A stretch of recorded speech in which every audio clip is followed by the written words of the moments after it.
તમે જો, એક મેં એવી ઘટના સાંભળેલી છે. એક માએ પોતાના દીકરાને જન્મ આપ્યો ને પછી માના શરીરની અંદર એવો એક રોગ લાગુ પડી ગયો. દીકરાને જન્મ આપતા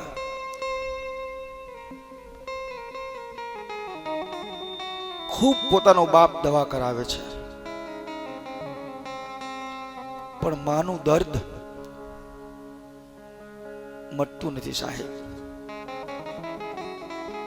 એક પતિ પોતાના પત્નીને બચાવવા માટે પોતાની તમામ મિલકત વેચી નાખે છે સાહેબ. વાડી વેચી નાખે છે, મકાન વેચી નાખે છે, પોતાની પત્નીના ઘરાણા વેચી નાખે છે. ગમે એમ પણ મારી પત્નીને મારે સાજી કરવી છે.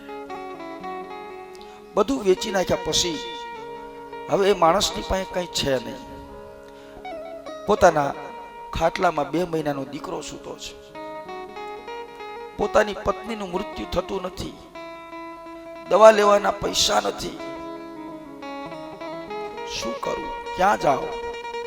કોની પાસે માંગો? એક રસ્તો બાકી હતો સાહેબ. પોતાનો પતિ પત્નીના ખાટલે બેહીને એટલું કહે, સાંભળેશ, તને એક વાત કહું. બોલો. હવે તો ભગવાનને એવી પ્રાર્થના કર કે તારું મૃત્યુ થઈ જાય. આજ એક પતિ તમામ પોતાના જીવનની મિલકત જે કાંઈ હતી એ બધી ખર્ચી નાખે છે સાહેબ, અને છેલ્લે કાંઈ નથી.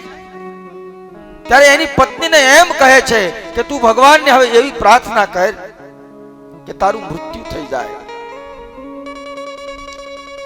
પોતાની પત્ની બોલી નથી શકતી સાહેબ, પણ આંખના 2 ખૂણામાંથી આંસુ આવ્યા છે. પોતાનો પતિ કહે છે કે શા માટે રડે છે? હવે તો હું ભગવાનને પ્રાર્થના કરીશ કે હવે આ તારા જીવની સદગતિ થઈ જાય, તારો જીવ છૂટી જાય. મારી પાસે કઈ છે નહીં. પત્ની રડે છે. પોતાનો પતિ વિચાર કરે છે કે તારો આત્મા શા માટે નથી છૂટી જતો. અને એ વખતે પોતાની માં રડતી રડતી 2 મહિનાના દીકરાની સામું જોવે છે. પોતાનો પતિ કહે છે કે શું તારો જીવ આ દીકરામાં છે? કહે હા.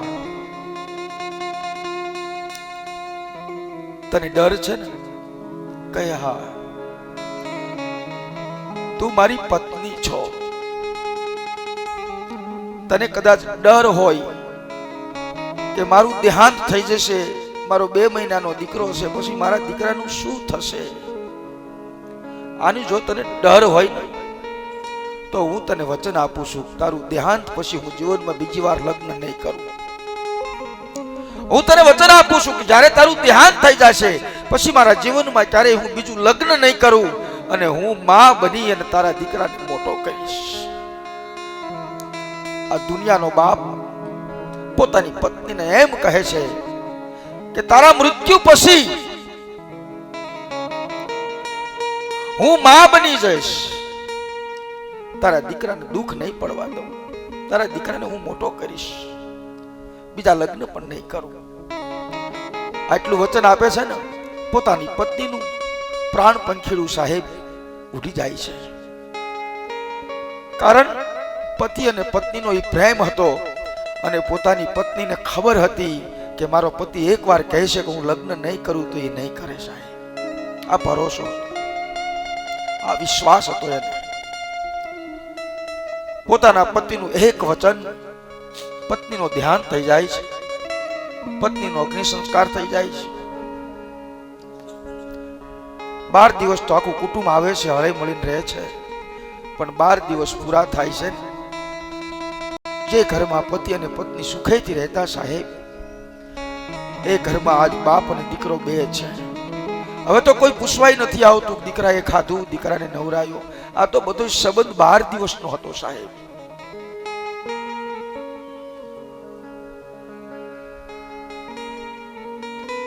ધીરે ધીરે સમય પસાર થતો જાય છે અને દીકરાની 5 વર્ષની ઉંમર થઈ. દીકરાને સ્કૂલમાં ભણવા બેસાડે છે. સવારમાં પોતાનો બાપ જાગે, દીકરાની માટે નાસ્તો બનાવે, કામ કરવા જાય, દીકરાને ભણાવતો જાય. વર્ષો પછી સાહેબ એ દીકરો ખૂબ મોટો માણસ બની જાય છે. જે દીકરો સંપન્ન બને, જે દીકરાના ઊંચા વિચારો હોય સાહેબ, એના મા બાપ ખૂબ રાજી થતા હોય છે. અને આમે તમે જીવનમાં જોવો ને તો એક બાપ પોતાના સંતાનોને સુખી કરવા માટે કઈ બિઝનેસ કરે, કઈ વેપાર કરે, અને કદાચ નુકસાન જાય ને તોય આપણો બાપ આપણને એમ કે બેટા દીકરા મૂંઝાશો ને, હજુ હું બેઠો છું. આ બાપ કહી શકે સાહેબ, આપણને બીજું કોઈ ના કહી શકે.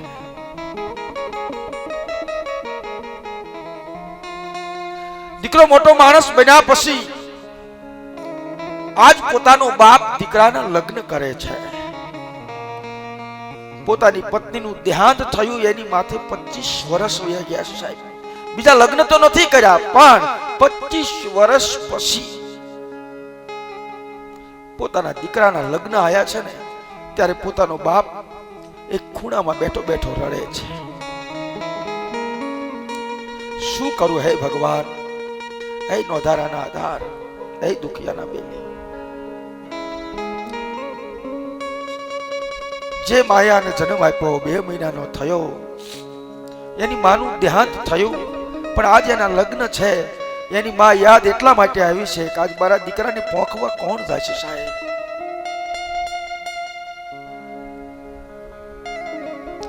દીકરો પરણીને ઘરે આવે છે, પોતાની પત્ની આવે છે. એક દિવસ, 2 દિવસ સમય જતા એક દિવસ એક રૂમમાં બાપ રહે છે, એક રૂમમાં દીકરો અને વહુ રહે છે સાહેબ.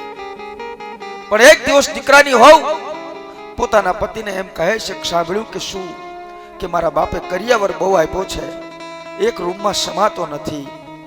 તમારા પપ્પા જો આપણને રૂમ ખાલી કરી દે ને તો 2 રૂમમાં મારો કરિયાવર મૂકી દઉં.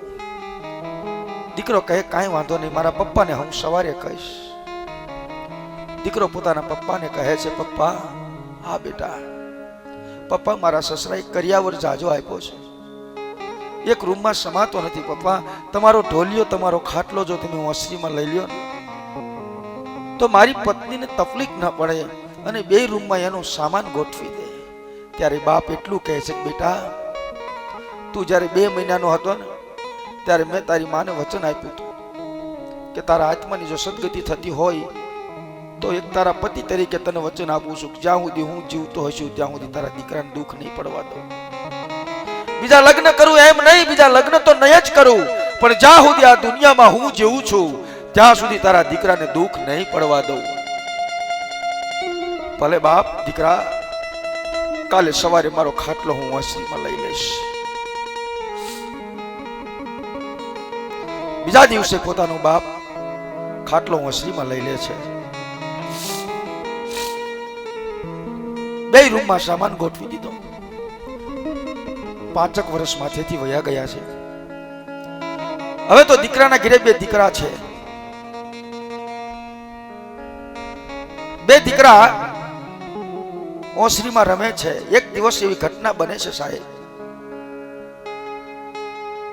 પોતાની પત્ની પતિને કહે છે સાંભળ્યું કે શું બાપુજી ઓસરીમાં સૂતા હોય અને આપણા 2 છોકરા રમતા હોય, તોફાન કરતા હોય, બાપુજીની નીંદર બગડે. બાપુજીને કહો ને એમનો ખાટલો ઢાળિયામાં પતરા હેઠે લઈ લે. બહુ સમજદાર ઘરની દીકરી હતી સાહેબ. દીકરો પોતાના બાપને કહે છે પિતાજી કે હા બેટા બોલ મારા બાપ.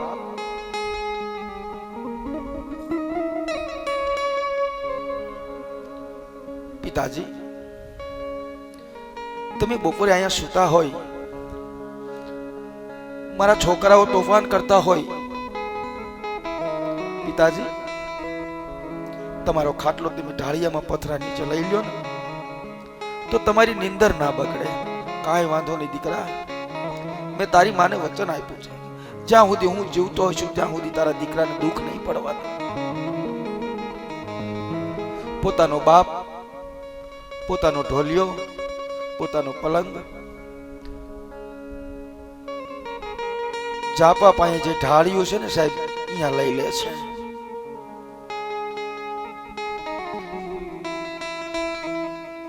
પણ ઊંચા ઘરની દીકરી હોય ને સાહેબ, સમયને જાતા વાર ન લાગી ને એક દિવસ પોતાની પત્ની પોતાના પતિને બોલાવીને કહે છે કે સાંભળો છો કે શું, હવે તો આપણા દીકરાઓ લગ્ન કરે એવડા થઈ ગયા છે, બાપુજીની ઉંમર થઈ ગઈ છે, અને જોવો ને કોઈ મહેમાન જોવા આવે ને તો બાપુજી જ્યાં ત્યાં ગળફા કાઢીને થૂકી નાખે છે. એક વાત મારી માનશો કે શું, બિચારા બાપુજીને પતરા હેઠે રહેવું, ટાઈટ અને તડકો લાગે, તો એવું કરીએ તો બાપુજીને આપણે વૃદ્ધાશ્રમમાં મૂકી આવીએ. પોતાનો પતિ બાપની પાસે જાય છે. પિતાજી. હા બાપ, બોલ દીકરા. પિતાજી, મારે તમને કહેવાય નહીં પણ છતાં કહું. બોલ બોલ મારા બાપ. દીકરા બોલ, શું છે? આ બાપ કરી શકે સાહેબ.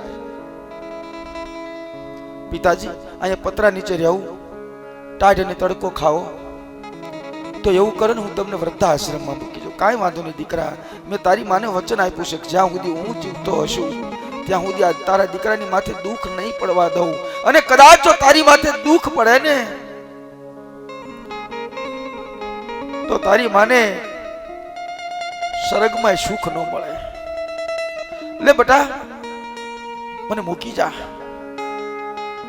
દીકરો ગાડી કાઢે છે, પોતાના પિતાજીને ગાડીમાં બેસાડી વૃદ્ધાશ્રમ ગયો છે. ત્યાંના ટ્રસ્ટીઓ પૂછે, દાદા. હા સાહેબ. તમે જાતે જ અહીંયા આવ્યા છો કે તમારો દીકરો મૂકવા આવ્યો છે? કહે છે હું જાતે જ અહીંયા આવ્યો છું. શું કામ? તો કે મારી પત્નીનું ધ્યાન થઈ ગયું છે, દીકરો બહાર કામે ગયો હોય, વહુ એકલા ઘરે હોય, એટલે અમારી દીકરીને તકલીફ ન પડે એટલા માટે હું મારી હાથે આવ્યો છું. આ બાપ છે સાહેબ.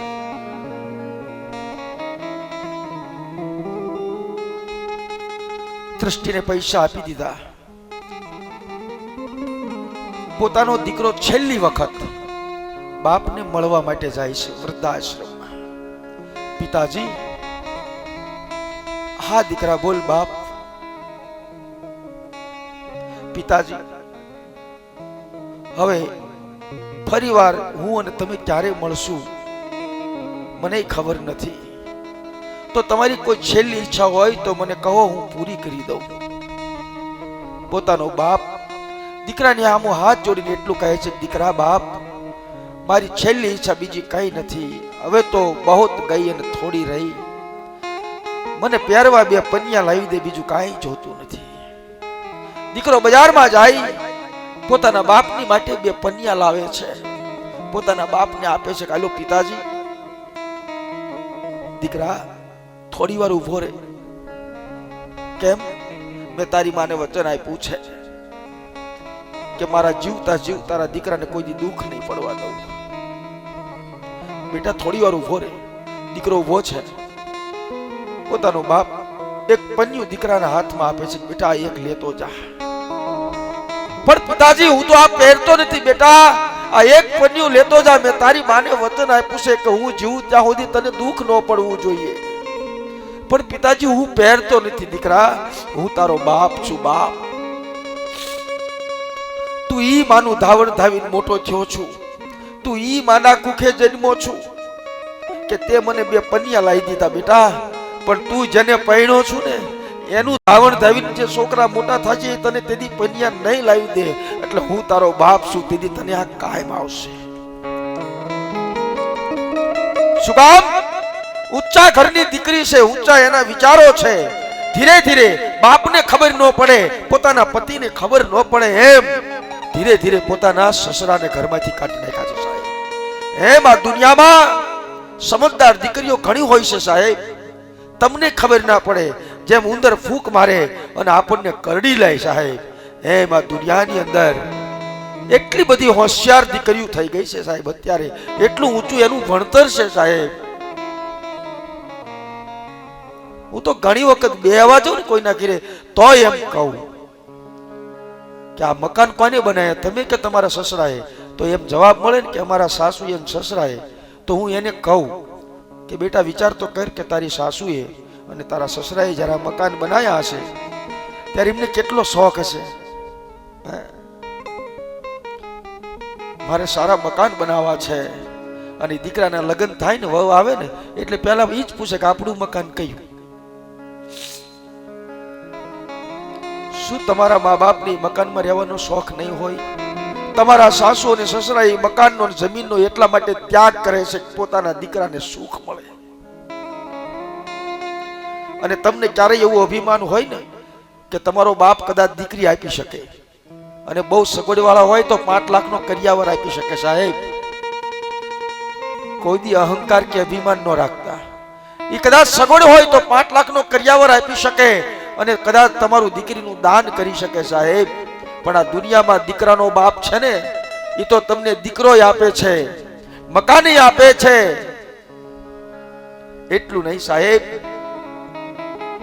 પોતાની જમીન પણ તમારા નામે કરી દે છે, પોતાની તમામ મિલકતમાં તમને ભાગ આપે છે. આ ત્યાગ દીકરાનો બાપ કરી શકે સાહેબ, પણ એની આપણે ક્યારેય નોંધ નથી લેતા.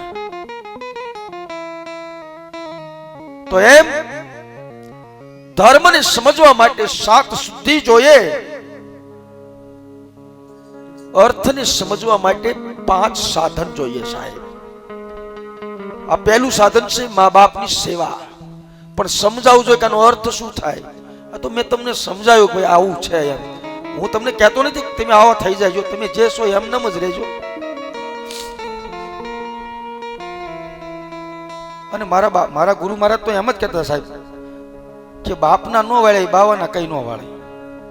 જે બાપનું ન માને બાવાનું થોડું માને. આ તો કથા આવી એટલે તમને કહેવું પડ્યું.